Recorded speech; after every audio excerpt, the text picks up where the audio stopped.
Hello, everybody. Welcome back to my channel. We are back with NB80s. I'm here to learn about the 1980s, potentially the greatest era in NBA history.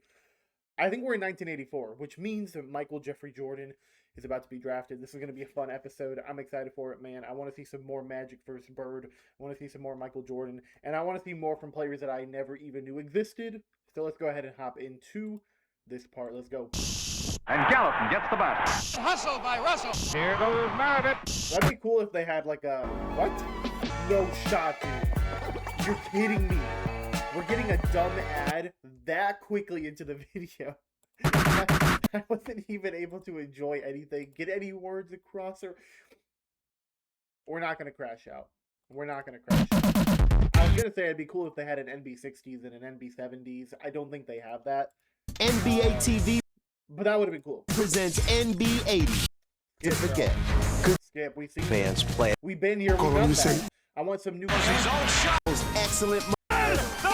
It's totally coming up. Oh. Yeah, I'm not listening to Steve Kerr say that dumb stuff again. Anyway, okay, we're here now. The ad played. We got over it. We didn't crash out as hard as we could have. Also, look at Space Jam being for free on YouTube. Should I watch Space Jam? I think I watched that when I was like 5, but I don't really remember it very well. On the previous episode of NBA80s, the Sixers followed Moses to the promised land in the '83 finals. I said 4-4-4. The Fabulous Forum was the Hey, man, I'm going to say this real quick. Philly made it to the finals twice before that run with Moses Malone, and then they added an MVP. That feels like the first super team to me. I don't know. Y'all can call me crazy, but that sounds like a super team being built. LA hotspot. But some of the sideline fashions were a hot mess. If it still fit him, and if it wasn't falling apart, Doug would wear it. Shooting stars were lighting it up across the league. And as the '83-'84 season approached, a towering new talent was about to lift off. The Houston Rockets select Ralph Sampson, University of Virginia. Let's go, Ralph. It was a successful Ralph was the 1984 Rookie of the Year, averaging 21 points and 11 rebounds. Honestly, dude, it's kind of impressive. launch in Houston as Ralph Sampson rocketed to the Rookie of the Year award. No one understands what type of talent this guy was. I mean, he was wrecking shop in college. He was hot. To Sampson. 7'4". He must have weighed about like 174 pounds. 7'4"? He was Wemby before Wemby. He has got all the skills of a small forward, a quick forward, and we may even see him play guard today. And when Sampson Why do I never hear this comparison, man? People are like, we've never seen a player like Victor Wembanyama before. This man is 7'4". was paired with Akeem Olajuwon, the NBA skyline would never be the same. That is so unfair. But I guess they didn't win together, right? Or was Ralph Sampson still there in the 90s? And there are the Twin Towers at their best. I thought it was just unfair for those guys to be that big on the same team playing at the same time. And Sampson blocks it out of That's bounds. crazy. And nobody could match the talent of Olajuwon and Sampson together. Back in New York, there was a new sheriff in town. Hey. David Stern took over as commissioner. My man. What's interesting about Dude, I'm telling you, man, every major thing from awards to commissioner changes to three-point line changes to everything happened in this era. David Stern, the Crazy. first year he came to a net game, he knew our names. We were announcers. And over the years, what has amazed me with him is he knows everybody in the league. He had a plan to grow the sport and put it in a lot of different homes and put a face on it. And then the league started to grow, and it didn't hurt him that he had, Magic and Bird and Doc and Kareem, guys like that could really sell the product. May I have a drink of water? Okay, I taste it first. You want to taste it? Yeah. How do I know somebody didn't put something in it? What the heck? They trying to poison the coach out here? Let me look up Ralph Sampson real quick. I want to learn more about him. I did not know much about this man. His final season was in 1992. He averaged 2.2 points per game. Hold on, what?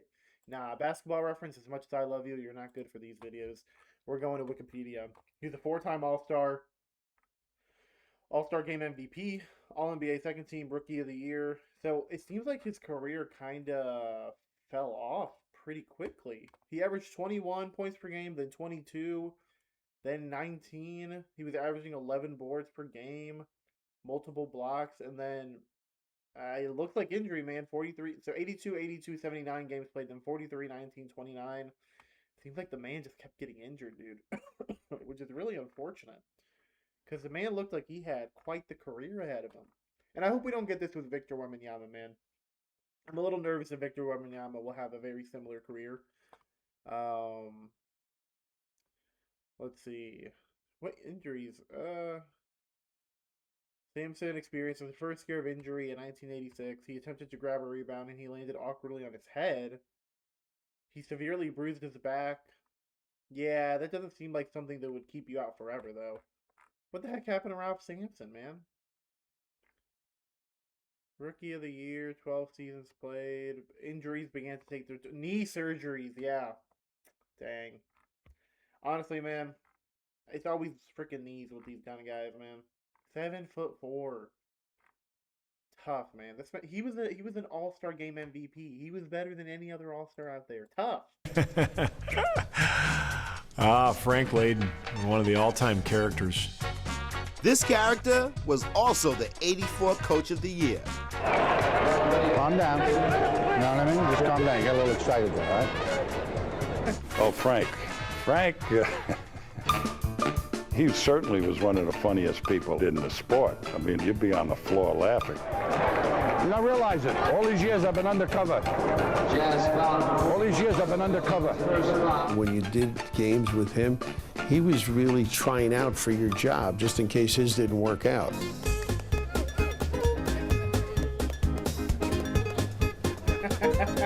What I remember most is he always had someone check in his water before he drank it. That's crazy. He's like, if I'm going down, somebody else is going down with me. just the one-liners. You couldn't wait to hear what he had to say because the guy was hysterical. Did you pay for that seat? All right, keep talking then. I just don't like to hear from the freebies. McNichols Sports Arena is the place. Nuggets basketball action is the happening. Maybe it was the altitude or the fact that it went into 3 overtimes, but the Pistons and the Nuggets put up the highest scoring game in NBA history. What is it? If you like scoring, the Nuggets average 123.7 points per game. Pistons average 117. Come to the right place. I remember I didn't see it. Like, you see, like, the replay now, but you'd hear about it and you'd, like, read about it, like folklore. 158, 157. You ever seen one like this? That's all I remember is those guys just running and gunning. This is unreal. This is unreal. They probably played no defense. This is where the Pistons really need to play good team defense. Defense in Denver? This is the highest scoring game ever in the NBA. Are they still playing that game? They're still going, huh? 186, 184, a second to play, and now it's over. You think about it, could have been 200, I know, if people would have made free throws. 186 to 184?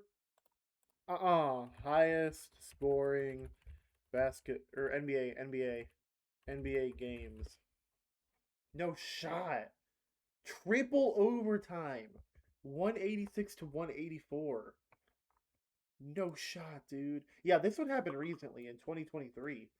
The Sacramento Kings double overtime, 176 to 175 versus the Clippers. That game was amazing, dude. That was such a fun and ridiculous game with no defense at all. Triple overtime, another one, quadruple overtime. So it seems like you need to go to at least double overtime to be getting these kind of scores. Isaiah Thomas had 47. Kiki Vandeweghe had 51 on the highest one. That's actually insane. Coming up next on NBA80s, the King of New York. I wish I would have had a scoring mentality like a Bernard King. It was like he'd get 40 in his sleep. 60 on the Nets on Christmas Day. 60 is a lot of buckets. 60 on Christmas Day? Welcome back to NBA80s, Volume 3. At All-Star Weekend in 1984, the NBA Slam Dunk Contest made its debut. The first dunk contest, Larry Nance. Who the hell is Larry Nance? Larry Nance? Yeah. People really need to go back and watch that dunk contest. Magic and Isaiah were there, and they had on like these fancy Converse velour sweatsuits, and everybody was like, Doc, and his kids were there. Throw it up against the basketball. Catch it. Right. I mean. This actually reminds me. I need to I need to watch Michael Jordan's dunk contest with Dominique. I've been saying I was gonna do that. Michael Jordan dunk contest. Let me just add it to here. That way I remember. All right, we'll get to that in another video. But this reminds me that I said a long time ago I was gonna be watching those, and I never did. And Larry Nance, they didn't even know who the hell this guy was, and he's like doing all this crazy stuff, and he's like 6'10", his head was like at the rim, and you're 6'10", you shouldn't even be in a dunk contest. There's one dunk that stands out for me, 2 basketballs, one in each hand. The 2-ball, yeah. That was an upset, too. I don't think he was supposed to beat, was it Dr. J? I mean, Dr. J was such a superhero, and when he missed the dunk, it was like... If he hadn't missed, I think he might have won. I resented Larry Nance forever, and I will always resent Larry Nance for beating Dr. J in that dunk contest. I never got over that. Dang. I will say, I think the dunk contest is extremely overrated. I think back in the day it was cool because it was more unique to see things like that. After you've seen the 80s go by, the 90s, the 2000s, the 2010s, now we're in the 2020s, you've seen every dunk humanly possible by these NBA players. There are professional dunkers. If you look at their dunks, they blow the NBA dunkers out of the water, dude.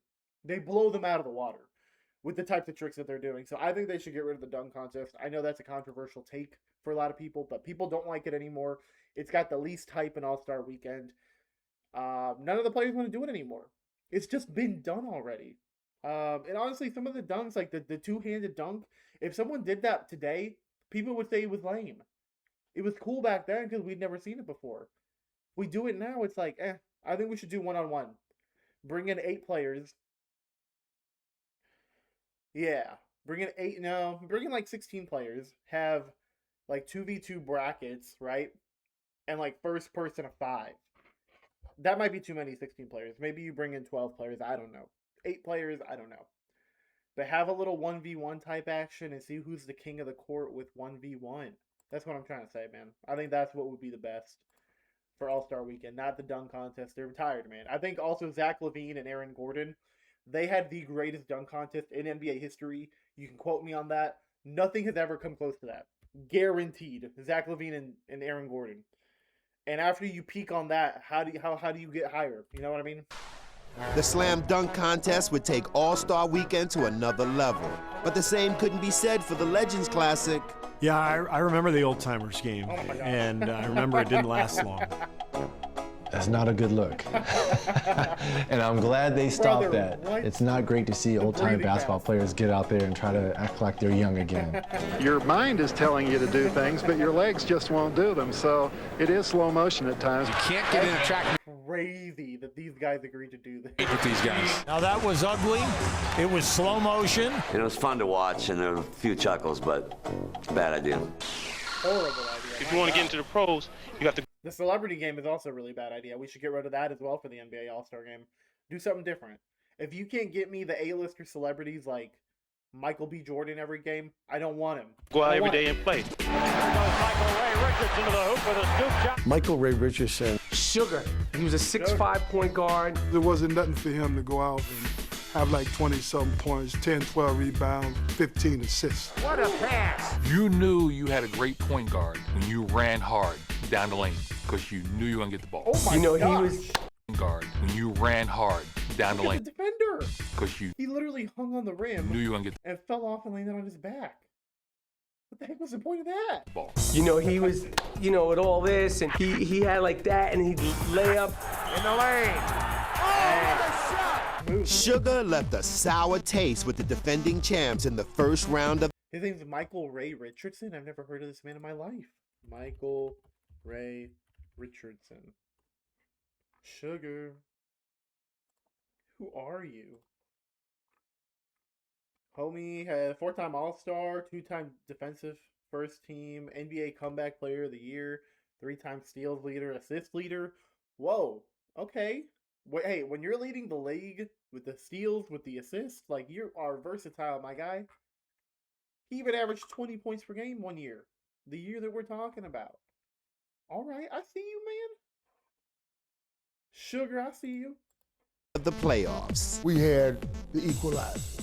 We had Michael Ray Richardson. Here's one guy, Michael Ray, that's really pumped. Bad pass by Irving, intercepted by Michael Ray. He's doing everything tonight. He dominated the series. He just took over like the great ones do. He took it off to me. I got a few dunks that I hadn't even named yet. Another great play by Richardson. Dawkins, and the Nets are going to do it. They're going wild. It's like they won the national title. Hold up. Are you trying to tell me the 76ers, who just won 4-0 versus the Showtime Lakers, got eliminated in round 1? 1985 playoff. No, we're in 1984, right? 1984 playoffs. My gosh. There's no shot they got eliminated in round. Philly got eliminated in round 1 after winning a championship 4-0. You gotta be kidding me, man. You gotta be kidding me. I'm shook. What did the Nets go on to do? They went on to lose to Milwaukee. That's crazy. Not quite. Actually, it would be Bird and Magic fighting for a title for the first time since their college days. Love that, man. They won. Magic won one, Bird won one, Magic won one. Now they're competing in the finals. It's beautiful. And Magic won the college one. So Magic won in college, then Magic won in the NBA, then Bird won in the NBA, then Magic won in the NBA. Now they're finally facing off. East, we won the West. Amazing. So it's like everybody just get ready, sit back, and let's enjoy it. There's no greater way to give a face for sports unless you have a rivalry. It was the perfect thing. Magic was in LA, Larry was in Boston. Two outlaws that didn't get along. I hated him. I hated Larry. It just went like that. There's no other word to really use. How am I going to choose between Magic and Larry and the Lakers and the Celtics? Everybody's so excited, and the Lakers have control of the series. They win in Boston in Game 1. They've got Game 2 won, and they throw it away. James Worthy was a little nervous, man. Worthy will inbound to Magic Johnson. Worst comes to worst, the Celtics will have to foul, and there's a steal by Henderson who lays it up and in. We could have had him in Game 2, but a bad pass by me. Worthy threw the pass across court. Gerald Henderson steals it. Losing a game like that has got to be heartbreaking. For years to come, dude. For years to come, it's got to be heartbreaking. Worthy and it's picked off. Goes to Henderson, he lays it off and in. For a minute there, I could hear Johnny Moose going, Henderson steals the ball. Leprechauns are alive and well, man. And don't ever let anybody tell you. Just like Santa Claus, alive and well. Green to Worthy. 84, Game 4, LA leads 2-1. To Ramble, he should go the distance. Oh! I love it. The clothesline from Kevin McHale on Kurt Rambis. He ran into Kevin McHale's arm, and Kevin McHale says, wait, I was just trying to say, hold on, don't shoot the ball right now. This is the 80s hook. You get that right there, that could change your whole denture game. Higher! And you could also tell Kevin McHale wanted nothing to do with him afterwards. As a matter of fact, he's like this. They told me to do it on the bench. Typical Celtic. I love it. Back in Boston, the Celtics turned up the heat, literally. Friday, June 4th, 1984, and the temperature at game time inside the Garden is 97 degrees Fahrenheit. Laker locker room was sometimes 105 degrees, 110. The great air conditioning that they had in the Boston Garden at the time was to open all the doors up in the balcony and have the ushers breathe fast. Man, I could not play in that kind of weather. I remember the 2014 NBA Finals that happened with San Antonio and Miami. Game 1, it was like in the 90s, but it looked disgusting out there, man. These teams are playing in ridiculous heat. LeBron got cramps, had to exit the game, and then the heat fell apart, man. Chucking down the court. It was hot, it was musty, it was stinking. So all you smell in there is basically sneakers, fans, and hot dogs. The Boston Celtics are the NBA World Champions. When the Lakers lost to them in Boston, and then you see all those fans come out on the floor, it's like, is that really necessary? Dude, can they get a rope? They did everything they could possibly do to win. And I like that mentality. It's not whether you win or lose, it's whether you win.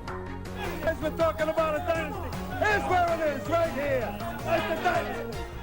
Much more on that rivalry when NBA80s comes back for 1985. Man, so they did that. It sounds like they did that on purpose, right? They got the AC crazy because they were prepared for it, and LA was not at all prepared for it. That's crazy, dude. That's crazy. Well, now we're at Magic with 2 championships. We're at Bird with 2 championships. Although Magic, I think, lost one, so he's 2-1. Bird's 2-0. That's crazy, dude. That was a good one, dude. That was a really good one. Enjoy learning more about like Ralph Sampson, Sugar. Learning about Philly getting eliminated in the first round after winning a championship, crazy, dude. Absolutely bonkers. And of course, Larry and Magic, iconic, dude. Saved the league. They saved the league, and I'm grateful for it. Let me know y'all's thoughts on the 1984 season. Let me know if you have any more fun details, tidbits about it. Hope you have a great day, night, whatever time of day it is for you. I'll catch you guys on the next one. Deuces.